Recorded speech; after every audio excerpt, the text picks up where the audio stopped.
প্রাক্তন বিচারপতি, তাকে অনুরোধ করব, এখনও সময় আছে।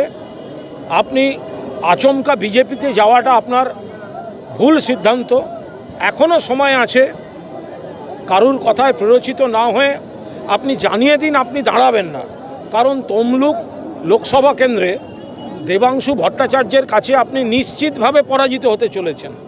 আর এই 2 মাসের শুধুমাত্র আপনি প্রচারে থাকবেন, তারপরে কিন্তু আপনাকে যে তমলুকে নিয়ে যাচ্ছে সেও আপনাকে চিনতে পারবে না। সুতরাং অভিজিৎ গঙ্গোপাধ্যায় আরেকবার ভেবে দেখুন। আপনি বিচারপতির আসনে বসে বিতর্কিত হয়েছেন, বিচারপতির আসন ছেড়ে রাজনীতিতে এসে বিতর্কিত হয়েছেন, বিজেপিতে জয়েন করে নিন্দিত হয়েছেন।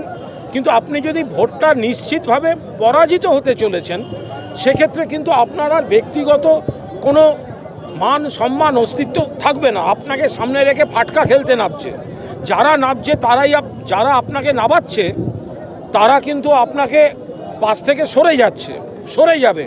শুভেন্দু অধিকারী আর একটা কোনো বড় নাম পাশে রাখতে চায় না, ও আপনাকে দায়িত্ব নিয়ে হারাবে।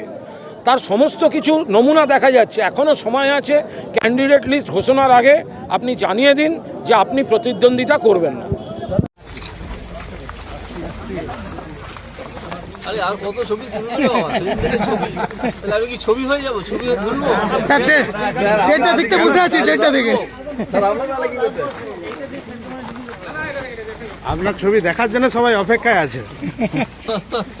আমরা ডেটটা দেখতে এসে আছি। দাঁড়াও, এই ভাই আমি একটু আগে বারণ করেছি। একটু সাইডে দাও, একটু সাইড দিয়ে দাও। পড়ে যাবে, সবাই পড়ে যাবে।